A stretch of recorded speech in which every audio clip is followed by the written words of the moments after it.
This video will present practices to reduce the risk of sharps injuries in perioperative environments. The Association for Perioperative Registered Nurses recommends these techniques to help nurses and other medical and surgical personnel prevent injuries and exposure to blood-borne pathogens during invasive procedures and at all other times when handling sharps. We will review control measures, such as the use of the neutral zone, no-touch techniques, personal protective equipment, such as double gloving and indicator gloving, use of blunt suture needles, appropriate use of safety scalpels, safety needles, safety syringes, and needleless connectors, and recommend ways to confine, contain, and dispose of sharps. You will also learn about sharps evaluation and training and appropriate ways to prevent, report, and treat an exposure if a sharps injury occurs. AORN had the opportunity to interview Karen Daly, president of the American Nurses Association, for this video. Karen sustained a needle stick injury while working as an emergency department nurse in 1998. So my injury occurred actually on a weekend. I worked 12-hour shifts on weekends, and it was towards the end of my shift. I was actually out in triage, and most people are aware that that role involves assessing patients, whether they come in off the street or whether they come in by ambulance. And normally it would not involve drawing blood that day when you're in the triage role. So a colleague came out, asked me to come in. I got someone to cover me in triage. She was having difficulty drawing blood on an elderly man that she was caring for. I was able to get the blood, and it was as I was holding the venipuncture site with one hand and introducing the needle back into the box on the wall behind me that the injury occurred. The needle that protruded, that actually stuck me, was a needle that was already in an overfilled box. So it wasn't actually a needle I had drawn the blood with. Obviously, it didn't have a safety feature. That was also a rarity in my environment where I worked at Boston. Let's begin with an overview of sharps injuries. Sharps injuries are penetrating wounds caused by suture needles, scalpels, sharp surgical instruments, hollow bore needles, and other sharp medical objects. The Centers for Disease Control and Prevention estimate that every year, medical personnel in U.S. hospitals sustain 385,000 needle sticks and other sharps injuries. This number climbs to more than 500,000 when non-hospital-based healthcare workers are counted. In a surveillance study of patterns of blood exposure and exposure prevention strategies in 6 OR suites, 386 percutaneous exposure events were reported in a 15-month period.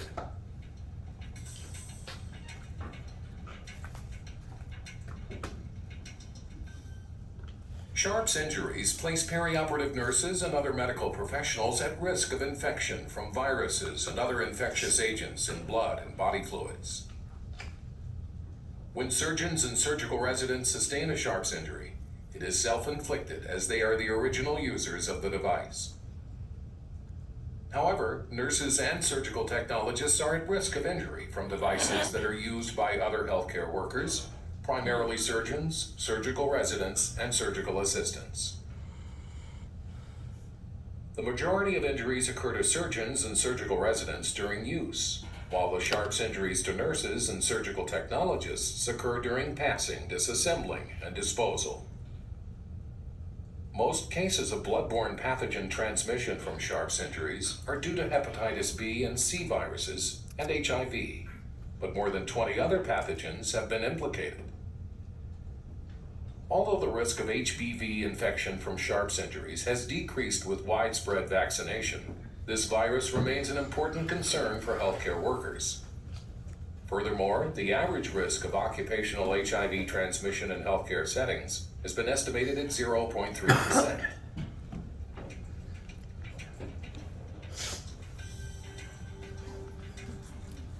Sharps injuries also put patients at risk.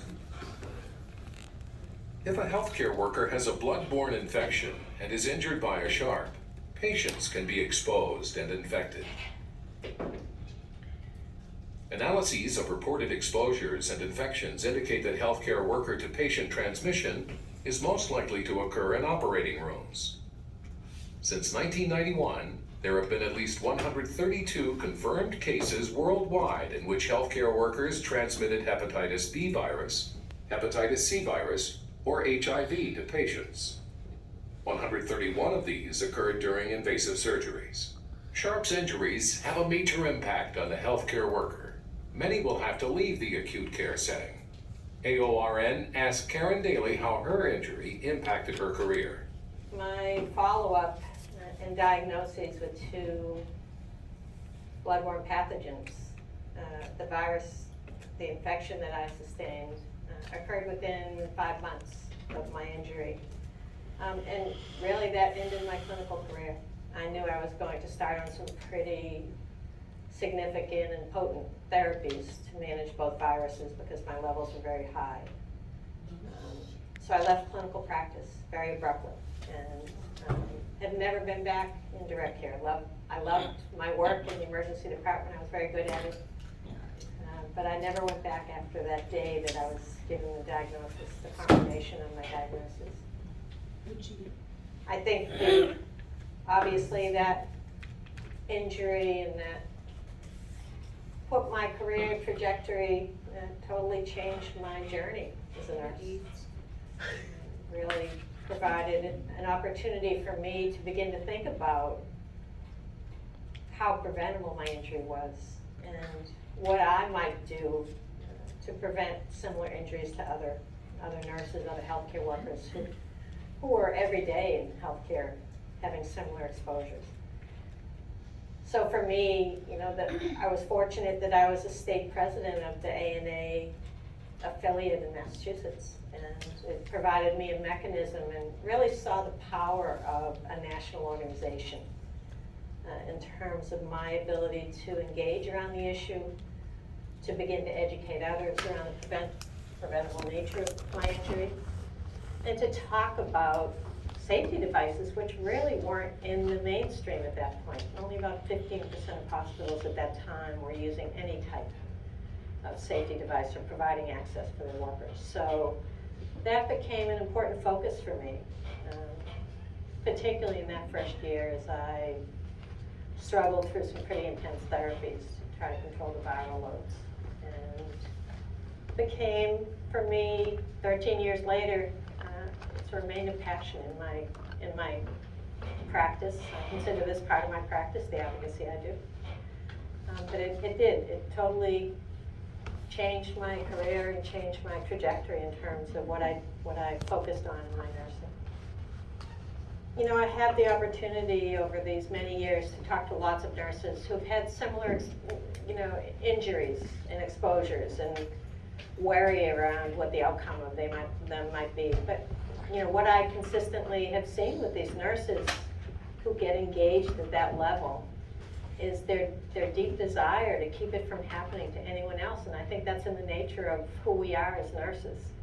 So for me, it was an important change. There was a silver lining, if you want to call it that, to this. But for me, as I think about it, it was also about survival for me because I was pretty sick in that first year or two from the therapies. They were very intense. And I didn't know at that time if I'd survive. So for me to have another focus, to really focus on keeping something that happened to me from happening to someone else was an important focus and really allowed me to use a positive energy as I struggled through the treatments.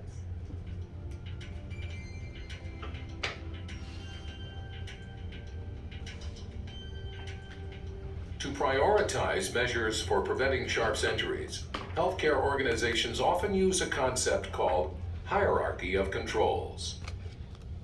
For Sharp's hazards, the hierarchy of controls includes elimination of the hazard, use of engineering controls to isolate the hazard, use of work practice controls to reduce possible exposures, use of administrative controls to implement organization-wide safety measures, and finally, use of PPE. Eliminating Sharp's hazards means removing sharp objects from use. This is the first priority for preventing Sharp's injuries. Examples of hazard elimination include using electrosurgery instead of a scalpel when making a surgical incision, and using needleless IV infusion systems for accessing IV systems and eliminating the use of conventional needles and syringes. Needleless devices for connecting IV catheters were introduced in the early 1990s. Results from hospital-based studies show that needleless IV systems help reduce needle stick injuries. Engineering controls include use of safety engineered devices to reduce or isolate sharps hazards. Examples of safety engineered devices include blunt tip suture needles and safety scalpels. The American College of Surgeons recommends use of safety engineered devices during surgery unless their use could negatively affect patient safety or the safe performance of an operation. Safety engineered devices will be discussed in detail later in this video. Work practice controls are required by the U.S. Occupational Safety and Health Administration, OSHA, to eliminate and reduce the likelihood of exposure to blood-borne pathogens. Work practice controls change the way tasks are performed in perioperative environments and are an important way to reduce risk of injury. Examples of these controls in the OR include use of a neutral or safe zone for passing sharp instruments and devices, and utilizing a no-touch technique, that is, grasping and manipulating needles and scalpel blades with instruments instead of fingers.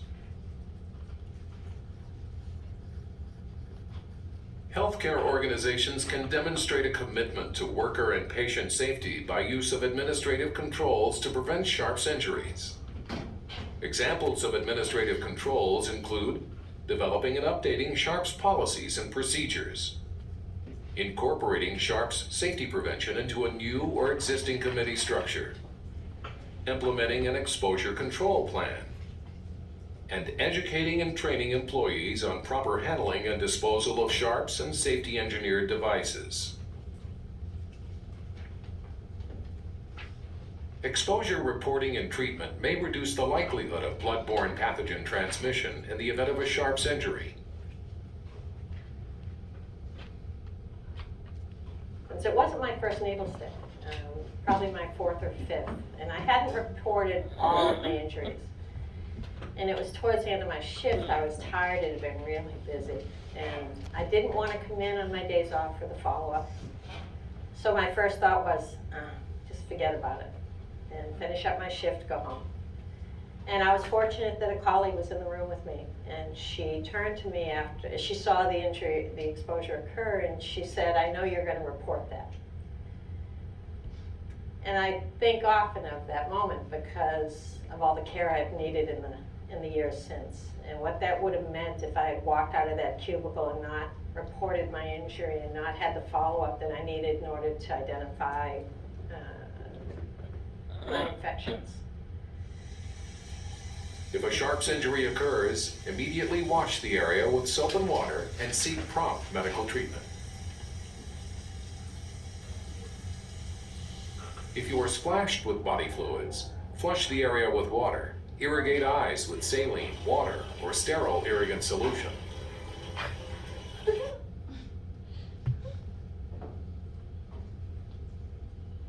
Report sharps injuries promptly to your supervisor. Employers are required to anonymously report worker exposure to blood or body fluids to OSHA. The location of the injury, job title of person injured, description of the incident, and brand and type of sharp involved should be tracked in a sharps injury log.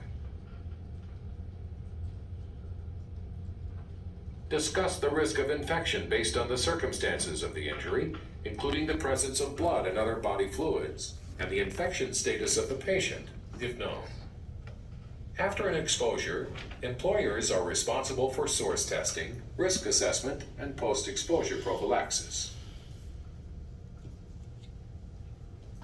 ANA and AORN are working together to reduce workplace sharps injuries. However, there is still much work to be done. Well, the work goes on. I can say 13 years later, or so. We continue to be hugely committed to continuing to prevent these injuries, and we do that on a number of levels. We continue not to assume that nurses have a clear understanding of the law, of their rights and responsibilities, so raising that awareness is part of our work. Making sure nurses have the resources that they need in order to stay safe. And I'd say the third part of it is making sure that they're also working with their employers where the health and safety needs might not be met, that they understand their rights under the law, the obligation of employers to comply with the law, and that they work with their employers. And in the event employers are still unwilling to provide safe devices that are appropriate to their needs, they have a recourse in terms of reporting, because employers have an obligation under the law to comply with it. So our work is really in all those arenas. I'd also say that ANA has been very vocal around the need to continue to collect data. Surveillance, where we are with this issue, we don't know, to be perfectly honest. There was one good study out of the University of Virginia, but it was a voluntary sample. And the indications are from that we've made some progress. We certainly aren't where we need to be. We're not preventing the level of injuries that we could. So our ANA is committed to really trying to, I think, re-incentivize efforts to do surveillance, and also to encourage nurses to report when these injuries occur. aorn has been a fabulous partner with us in this arena. Obviously, we have a common ground, a commitment from both our national organizations to reduce these injuries and reduce the risk to healthcare workers. We've been working together, and we continue, though, to work together in collaboration to maximize our efforts in this arena and our impact. And I think the reality is there's still a long way to go. The resources, though, and I have to applaud aorn's efforts around providing those resources I talked about. ANA is also focused on that, but your toolkit for your nurses and ORs are a particularly high-risk area, and the data that we have indicates injuries are coming down a bit in most areas, but in ORs, the most recent data, and again, it's not recent in terms of years, but the most recent data that we have indicates there actually is an increase. So the efforts are really important, and the fact that ORs are such high-risk areas makes this collaboration between ANA and aorn very important.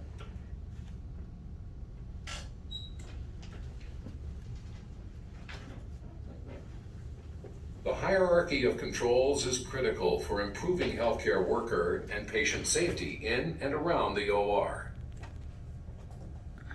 ORs are fast-paced, demanding environments which place perioperative nurses and the rest of the team at risk for an injury while handling sharp objects.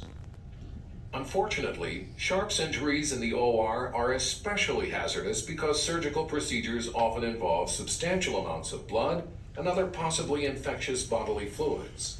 And some populations of patients have a relatively high prevalence of blood-borne infections. For example, a study at an urban university hospital tested surgery patients who had signs of possible blood-borne pathogen infection, such as high liver enzymes, history of IV drug use, and low white blood cell counts. The results were striking. Researchers reported that 48% of soft tissue abscess patients were positive for blood-borne pathogens, as well as 67% of lymph node biopsy patients.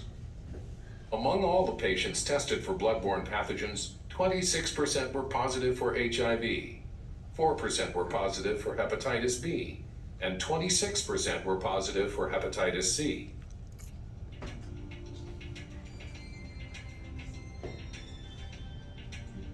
Hypodermic and other hollow bore needles are the most common causes of sharps injuries among healthcare workers overall.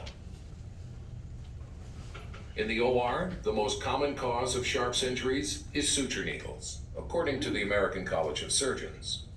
Scalpels and other sharp surgical tools also cause injuries. Unsafe Sharps practices in the OR include passing Sharps hand to hand between team members, failing to use a safer Sharps device or using the device improperly, recapping needles, and incorrect Sharps disposal.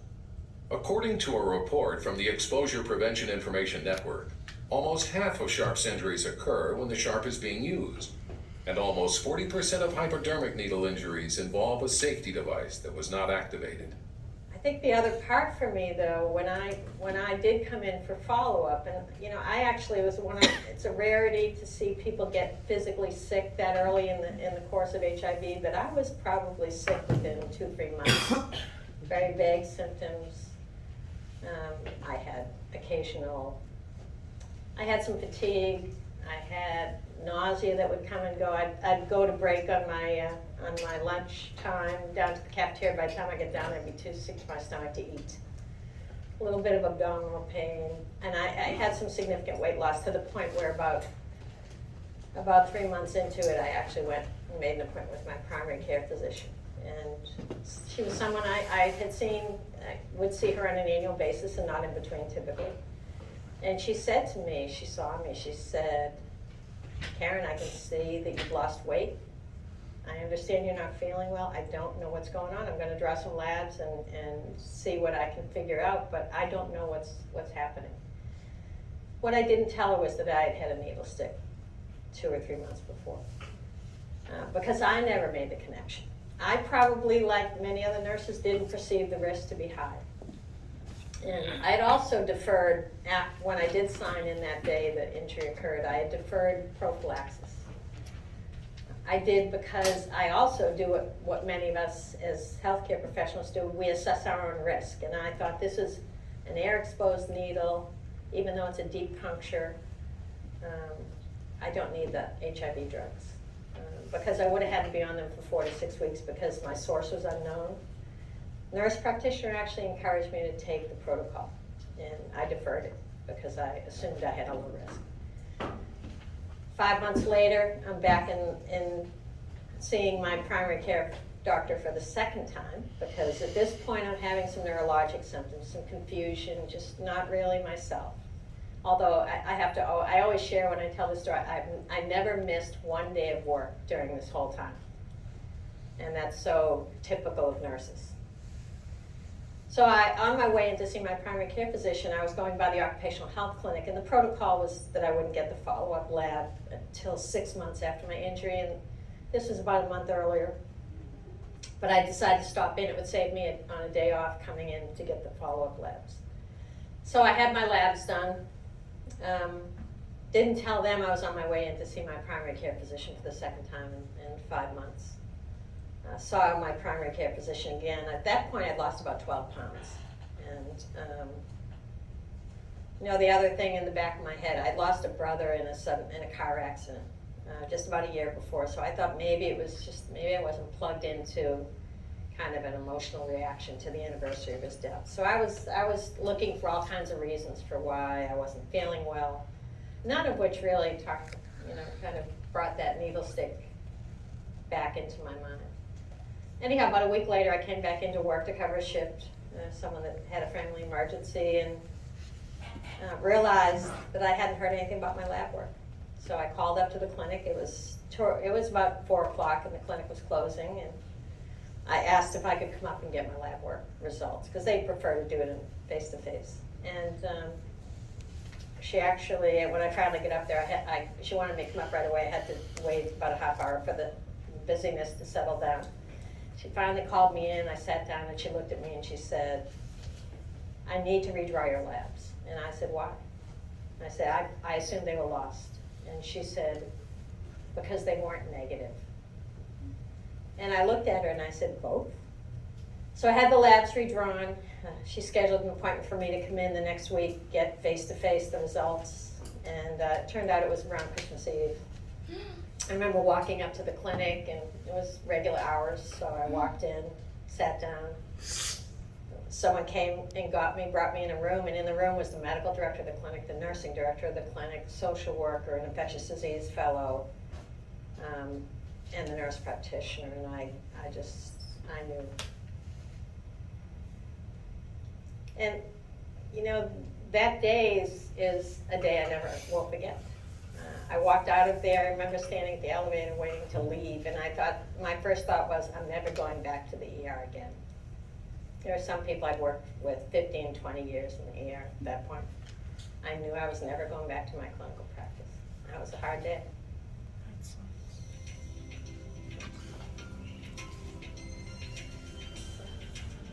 Now let's discuss work practice controls for preventing sharps injuries in detail, beginning with the use of the neutral zone.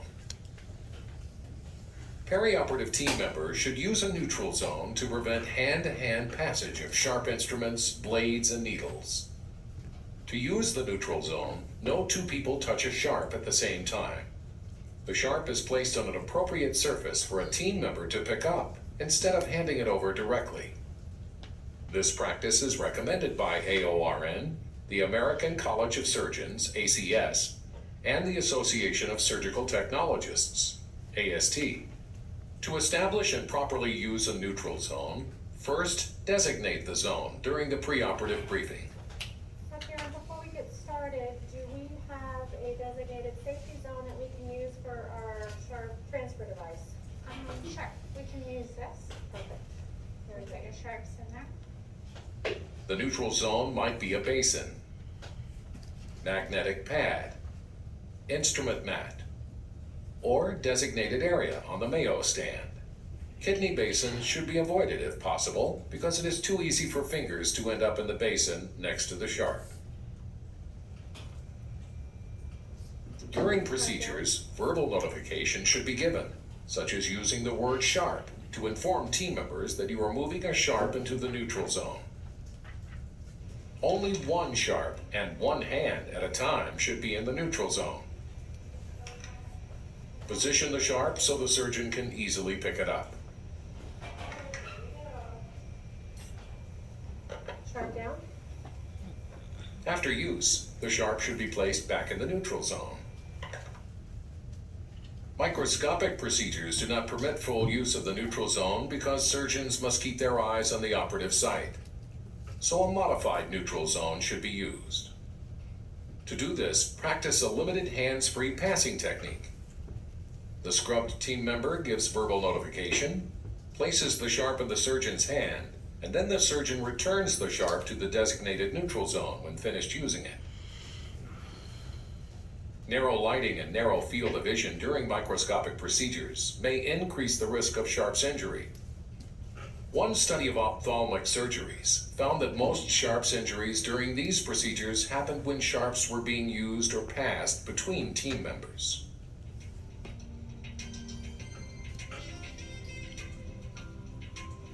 As another workplace control, AORN recommends no-touch techniques for handling sharps to prevent risk of injury and blood-borne pathogen transmission. Uncapped, contaminated needles and other sharps should not be recapped, bent, or removed unless there is no alternative, or the action is required for a specific medical or dental procedure. Another example of a work practice control is the use of an instrument, such as a clamp, or an instrument magnet to pick up a sharp that falls on the floor from the sterile field. Suture needles are a common cause of sharps injuries and should not be manipulated with gloved hands. Instead, use a suture packet or an instrument to position the suture needle in a needle holder. When suturing, use a blunt instrument such as a pair of forceps to prevent your fingers from touching the needle or the tissue. Studies have shown that blunt instrument-assisted technique decreases contact between suture needles or tissue being sutured and the fingers of the non-dominant hand. A team member who is suturing should use a forceps to rotate the suture needle 90 degrees toward the needle holder's box lock before returning the loaded needle holder. Turning the needle in the loaded needle holder can reduce the chance of sharps injury during transfer of instruments.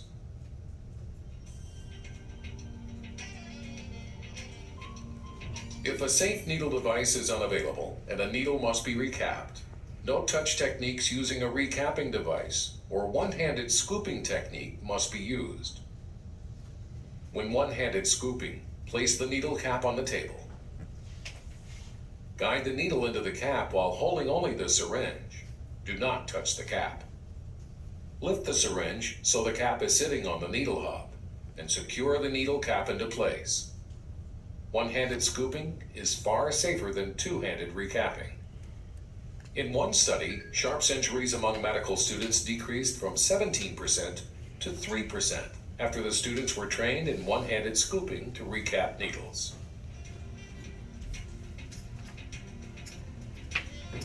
The use of appropriate PPE is a critical aspect of the hierarchy of controls that has been repeatedly shown to reduce the incidence of Sharps injuries. OSHA requires workers to wear PPE when there is a risk of occupational exposure to blood, body fluids, or other potentially infectious materials. So I keep it for myself. Oh, for the whole. Using proper PPE is the personal responsibility of perioperative nurses and other healthcare workers. This practice is part of professional conduct and helps protect you, your colleagues, and your patients. Double gloving is an especially important use of PPE and should be practiced during all surgical procedures. Unseen glove perforations pose hazards to healthcare workers and patients because they can result in accidental exposures to bloodborne pathogens. Glove perforations place patients at risk for surgical site infections from exposure to exogenous microbes from scrub team members' skin. Wearing 2 pairs of gloves has definitely been shown to reduce bloodborne exposure due to glove perforations. Double gloving is gaining acceptance. A recent study reported an 88% acceptance rate among perioperative personnel who double gloved, and the same percentage said wearing a second pair of gloves did not decrease their tactile sensitivity.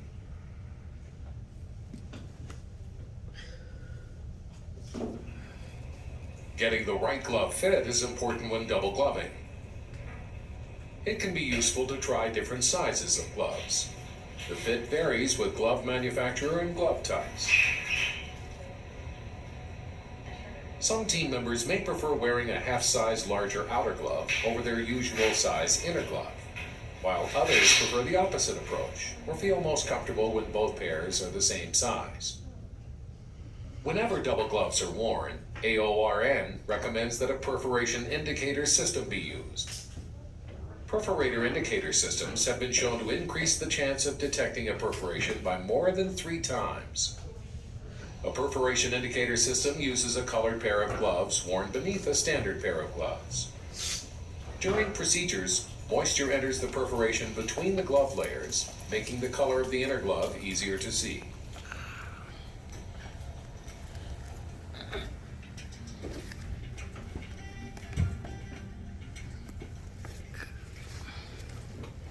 During invasive procedures, sharps should be confined, contained, and counted by the scrub person to reduce risks to staff and patients.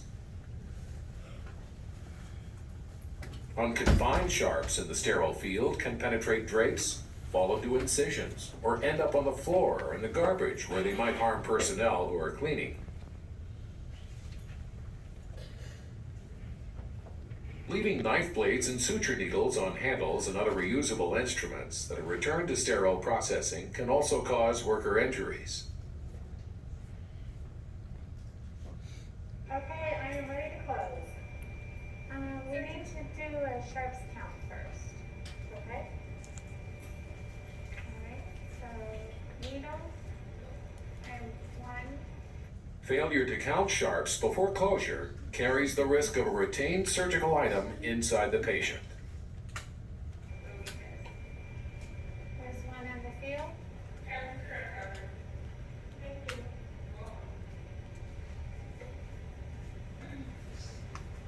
Thank you. Sharp and needle counter devices should be used to contain and isolate sharps on the sterile back table. Used needles should be placed in a disposable, puncture-resistant needle counter on the sterile field that is labeled or color-coded to meet standards for bloodborne pathogens and leak-proof on the side and bottom. When the container is full, a new container should be used. Sharps are included in the count and should not be taken out of the OR until the final count reconciliation is done and the patient has been transported from the room. To protect medical personnel, contaminated reusable sharps such as trocars, osteotomes, and skin hooks should be kept separate from used non-sharp instruments. They should be placed and transported to the decontamination area in a puncture-resistant container with a biohazard label.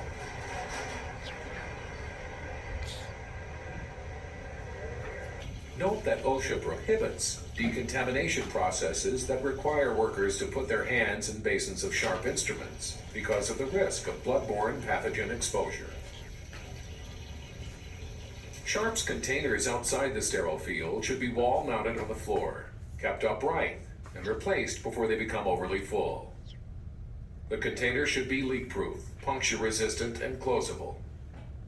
They should be color-coded orange or red, and labeled with a universal biohazard symbol and the word biohazard. When the container is 2/3 full, a new container should be used.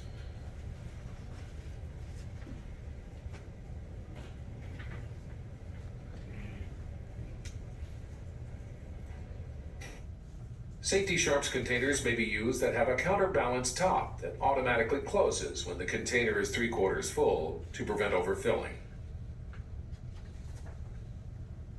Perioperative team members should use additional safety practices to prevent sharps injuries. Very good, sharps in there. And remember, we'll only have one sharps in the safety zone at a time. Okay. These include maintaining situational awareness of all sharps on the sterile field and communicating their location with team members during the procedure and during personnel changes. Cutting or using control release to remove suture needles from suture before tying. Be careful when handling saw blades, sharp K-wires, burrs, and other sharp devices.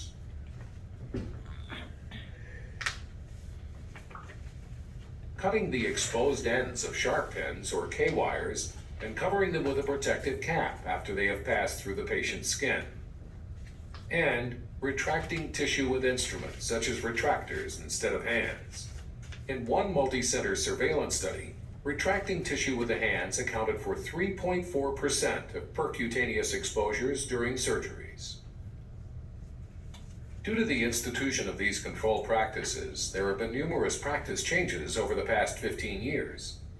AORN asked Karen Daly about these changes. I'm a nurse as well as a patient. I'm someone that's constantly needing medical care, even though I'm doing very well in my treatment. I see the difference. I see when I go in for my lab draws, healthcare workers, lab techs, nurses, using devices they never had access to when my injury occurred. I think certainly the awareness, and ANA's done a number of health and safety surveys over the years. One of the things we always monitor and trend is how aware nurses are around what the risks are related to needle stick injuries and bloodborne pathogen exposure. And it's very high awareness, and I can't say that was the norm when my injury occurred. I think the other thing that's an opportunity now that wasn't there when my injury occurred, but is there because the legislation passed through Congress, is the opportunity for nurses and other direct care workers who use sharps to have a say in the evaluation and selection of the devices that are used in the workplace. And that was a part of the legislation that was fashioned very mindfully because it was important.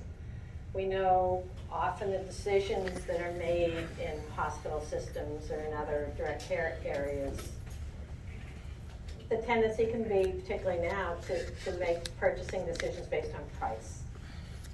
We also know that if the device isn't good, the worker or the user is less apt to use it the way it's intended to be used. So it's very important to empower users of these safety devices in evaluative and selection roles so that they can have some control over the devices that are being brought into their work environment. We will now review engineering controls in more detail. The most important engineering control is the use of blunt suture needles. Other controls include the use of safety scalpels, alternative closure devices, needle guards, needleless connectors, and syringes with retractable needles. AORN recommends that perioperative team members use syringes, needles, and IV catheters with safety engineered features. In a 2-year prospective study, introducing safety engineered devices was associated with a 49% decrease in needle stick injuries among healthcare workers and an 81% decrease in injuries related to accessing IV lines. These findings have been repeated in other studies. Safety engineered devices for perioperative use include syringes and needles with sliding sheaths to cover the sharp after use, hinged needle guards that manually fold over the needle from the hub, sliding shield needle guards, and syringes with retractable needles. Needleless systems should be used when withdrawing fluids from multi-use vials, when withdrawing body fluids after establishing initial access, and when administering fluids or medications. Scalpels are the second most common cause of sharps injuries in perioperative environments. Injury can occur when the scalpel is being used or passed.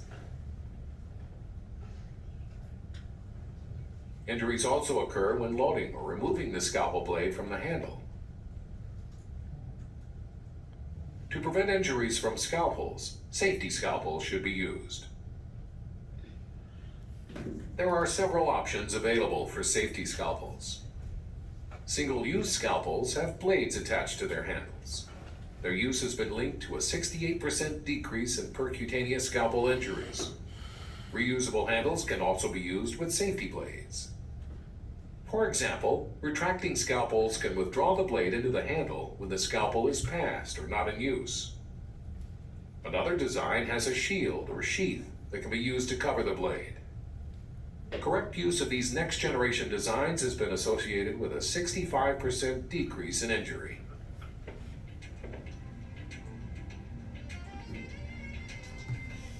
Because suture needles are the primary cause of injuries in the OR, AORN recommends that alternative wound closure methods be used when clinically indicated. These devices decrease the use of sharp suture needles and have been shown to reduce the incidence of percutaneous injuries. Examples of alternative wound closure methods include tissue staplers, tissue adhesives, and adhesive skin closure strips.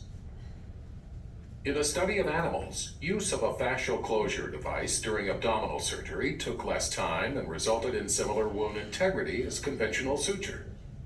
In addition, multiple randomized controlled studies of humans have reported no significant difference between use of suture and tissue adhesive in terms of infection rates, cost, and patient and user satisfaction. However, suture needles were faster to use and associated with lower rates of wound dehiscence. In a prospective study, researchers found that when either nylon suture or adhesive wound closure strips were used to close arthroscopy portal wounds, there was no difference in wound healing. Blunt tip suture needles are another type of safety engineered device to prevent sharps injuries in the OR. They are sharp enough to penetrate internal soft tissue, but not skin. These devices have been shown to reduce the likelihood of needle stick injuries. A study by EPINet reported that 59% of injuries from suture needles occurred during suturing of internal soft tissue, and that the use of blunt tip suture needles might reduce these injuries by 30%. Another study reported a 54% decrease in sharps injuries with implementation of blunt tip suture needles. In another analysis, healthcare workers in 5 of 6 studies accepted the use of blunt tip needles. AORN recommends that blunt tip needles be used to suture fascia and muscle when clinically appropriate.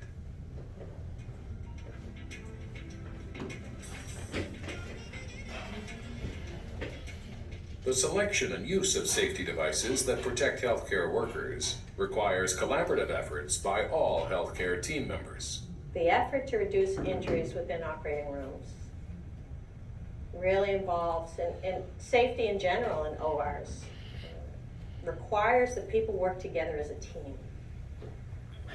And decisions around health and safety should not be at the discretion of any single member of that team. It should be about the health and safety of every member who works within the OR. So it's a critically important collaboration.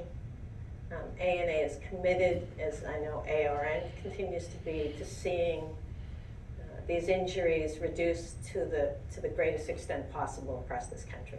So it's important from nurses, whether it's nurse, a physician, all the way up to executives in the boardroom. It's important, it's everyone's responsibility to make sure these injuries are prevented where possible.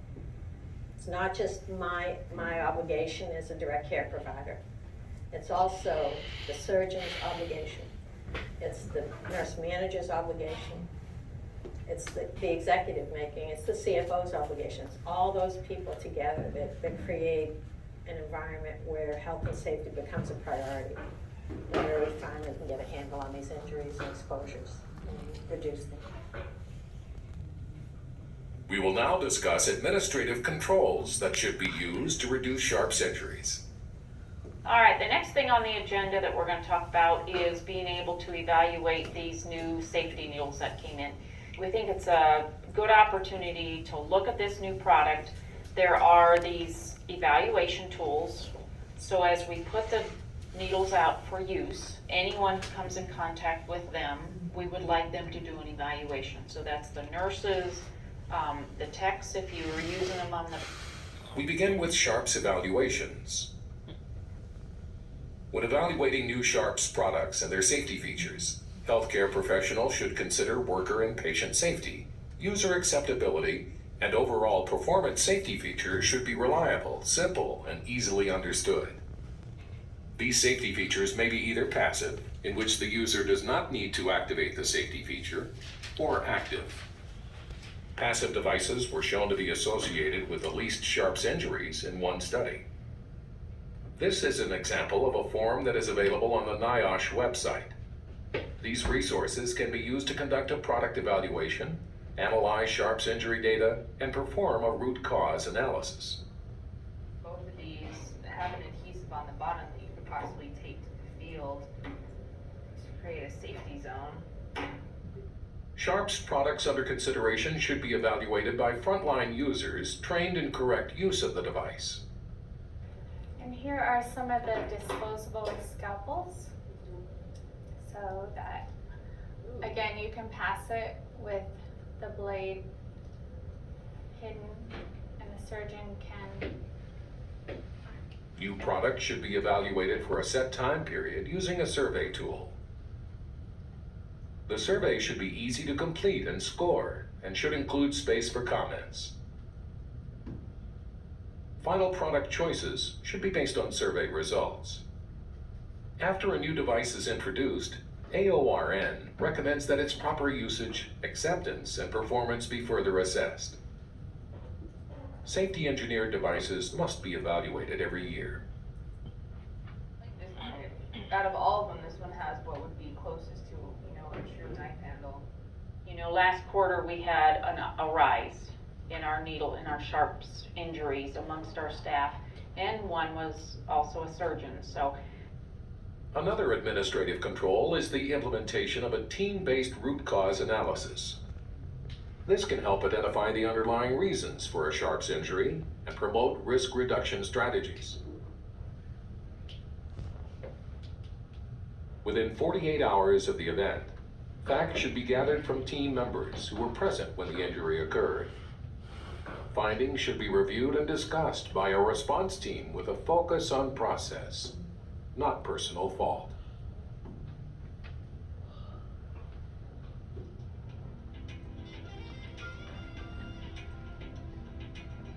AORN also recommends that facilities develop and implement policies and procedures to reduce or eliminate the exposure of perioperative personnel to blood and other potentially infectious substances.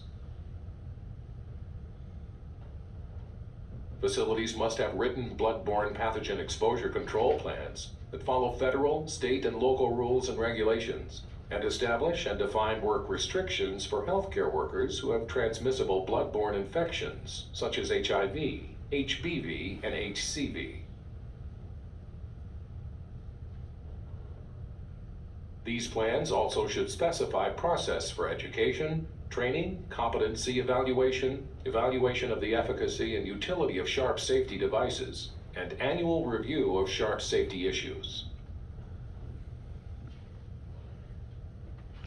Plans promote safety when they are regularly reviewed and available in the practice setting.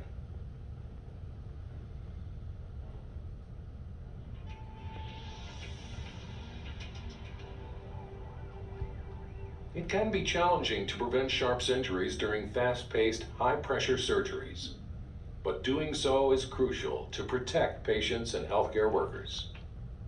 Reducing Sharps injuries requires a rigorous commitment to safety and communication both in and outside the OR. Doctor, we agree that the neutral zone is for our sharks. You're right. Sorry, gotta slow down.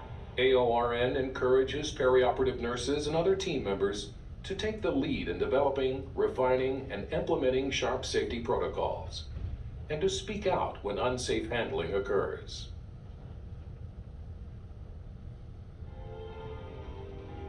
Administrators can promote buy-in of safer Sharps practices by asking multidisciplinary teams to develop and comment on procedures and protocols. These Sharps injury protocols can specify practices to collect, analyze, and respond to data on Sharps injuries. Training is another important component of Sharps safety. New staff can be trained during orientation, and all staff can be retrained during sessions on blood-borne pathogen, new devices, and staff development. Training sessions can review annual data on the incidence of Sharps injuries. The anonymous data can be broken down by occupations, procedures, devices, and the most common ways injuries occurred. My dream would be that the norm becomes the passive device in this country. Right now it's the most expensive device, but it takes the human decision-making out of the equation. We should be using the tools that we have and the technology that's available to prevent the injuries. It shouldn't be about whether an individual decides to activate a protective device. So for me, that would be the ideal. And it would be a world where the health and safety of the worker is just as important as the health and safety of the patient. That's my perfect world.